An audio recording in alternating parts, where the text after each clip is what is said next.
Hi, I'm Craig, and this is Crash Course Government and Politics. And today we're going to talk about what is, if you ask the general public, the most important part of politics: elections. If you ask me, it's hairstyles. Look at Martin Van Buren's sideburns. How could he not be elected? Americans are kind of obsessed with elections. I mean, when this was being recorded in early 2015, television news and the internet were already talking about who would be Democrat and Republican candidates for president in 2016. And many of the candidates have unofficially been campaigning for years. I've been campaigning. Your grandma's been campaigning. Presidential elections are exciting, and you can gamble on them. Is that legal? Can you gamble on them, Stan? Anyway, why we're so obsessed with them is a topic for another day. Right now, I'm going to tell you that the fixation on the presidential elections is wrong. But not because the president doesn't matter. No, today we're going to look at the elections of the people that are supposed to matter the most: Congress.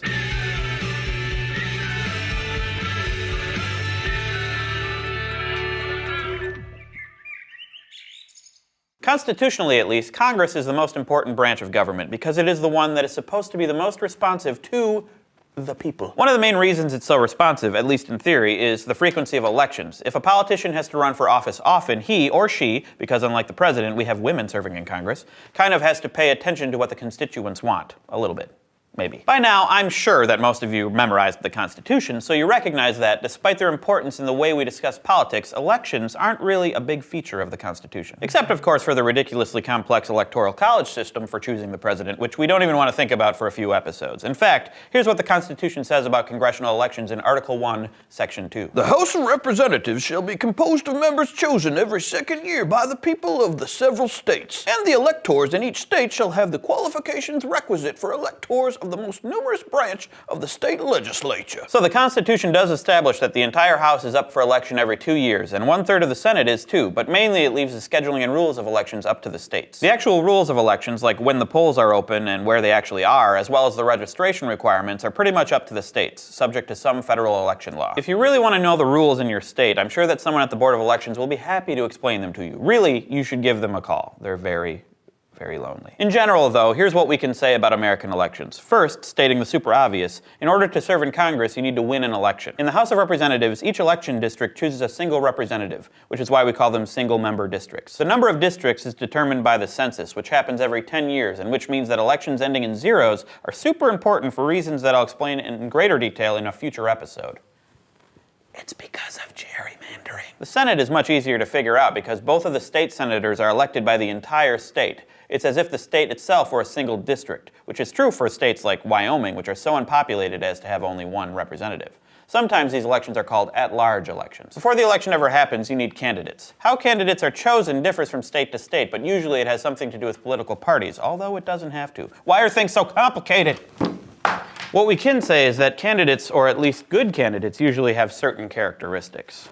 Sorry, America. First off, if you are going to run for office, you should have an unblemished record, free of, felony convictions or sex scandals, except maybe in Louisiana or New York. This might lead to some pretty bland candidates or people who are so calculating that they have no skeletons in their closet. But we Americans are a moral people and like our candidates to reflect our ideals rather than our reality. The second characteristic that a candidate must possess is the ability to raise money. Now, some candidates are billionaires and can finance their own campaigns, but most billionaires have better things to do: buying yachts, making even more money, building money forts, buying more yachts. So they don't have time to run for office, but most candidates get their money from their campaigns by asking for it. The ability to raise money is key, especially now, because running for office is expensive. Can I get a how expensive is it? How expensive is it? Well, so expensive that the price of elections continually rises, and in 2012, winners of House races spent nearly $2 million each. Senate winners spent more than $10 million.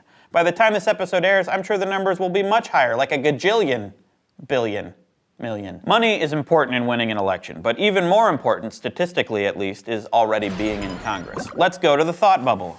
The person holding an office who runs for that office again is called the incumbent and has a big advantage over any challenger. This is according to political scientists who, being almost as bad at naming things as historians, refer to this as incumbency advantage. There are a number of reasons why incumbents tend to hold on to their seats in Congress, if they want to. The first is a sitting congressman has a record to run on, which we hope includes some legislative accomplishments, although for the past few Congresses, these don't seem to matter. The record might include casework, which is providing direct services to constituents. This is usually done by congressional staffers and includes things like answering questions about how to get certain government benefits, or writing recommendation letters to West Point. Congressmen can also provide jobs to constituents, which is usually a good way to get them to vote for you. These are either government jobs, kind of rare these days, called patronage, or indirect employment, through government contracts for programs within a congressman's district. These programs are called earmarks or pork barrel programs, and they are much less common now because Congress has decided not to use them anymore. Sort of. The second advantage that incumbents have is that they have a record of winning elections, which, if you think about it, is pretty obvious. Being a proven winner makes it easier for a congressman to raise money, which helps them win, and long-term incumbents tend to be more powerful in Congress, which makes it even easier for them to raise money and win. The Constitution gives incumbents one structural advantage, too. Each elected congressman is allowed $100,000 in free postage to send out election materials. This is called the franking privilege. It's not so clear how great an advantage this is in the age of the internet, but at least according to the book The Victory Lab, direct mail from candidates can be surprisingly effective. How real is this incumbency advantage? Well, if you look at the numbers, it seems pretty darn real. Over the past 60 years, almost 90% of members of the House of Representatives got re-elected. The Senate has been more volatile, but even at the low point in 1980, more than 50% of sitting senators got to keep their jobs. Thanks, Thought Bubble. You're so great.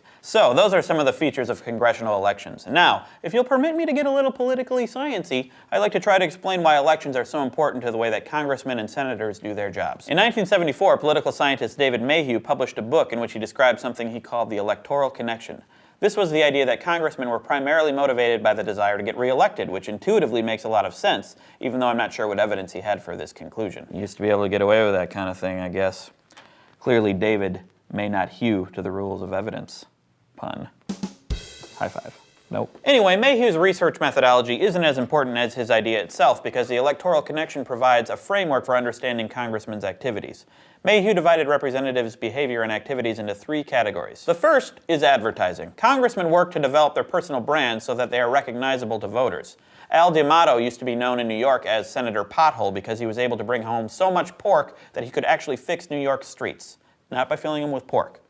Money, it's money. Remember pork barrel spending? The second activity is credit claiming. Congressmen get things done so that they can say they got them done. A lot of casework, and especially pork barrel spending, are done in the name of credit claiming. Related to credit claiming, but slightly different, is position taking. This means making a public judgmental statement on something likely to be of interest to voters. Senators can do this through filibusters. Representatives can't filibuster, but they can hold hearings. Publicly supporting a hearing is a way of associating yourself with an idea without having to actually try to pass legislation. And of course, they can go on the TV, especially on Sunday talk shows. What's a TV? Who even watches TV? Now, the idea of the electoral connection doesn't explain every action a member of Congress takes. Sometimes they actually make laws to benefit the public good, or maybe solve problems. What an idea. But Mayhew's idea gives us a way of thinking about congressional activity, an analytical lens that connects what congressmen actually do with how most of us understand congressmen, through elections. So the next time you see a congressman calling for a hearing on a supposed horrible scandal, or read about a senator threatening to filibuster a policy that may have significant popular support, ask yourself, is this representative claiming credit or taking a position, and how will this build their brand? In other words, what's the electoral connection, and how will whatever they're doing help them get elected? This might feel a little cynical, but the reality is Mayhew's thesis often seems to fit with today's politics. Thanks for watching. See you next week. Vote for me. I'm on the TV. I'm not. I'm on YouTube. Crash Course Government and Politics is produced in association with PBS Digital Studios. Support for Crash Course U.S. Government comes from Vocal. Vocal supports nonprofits that use technology and media to advance social equity. Learn more about their mission and initiatives at vocal.org. Crash Course is made by all of these nice people. Thanks for watching. That guy isn't nice.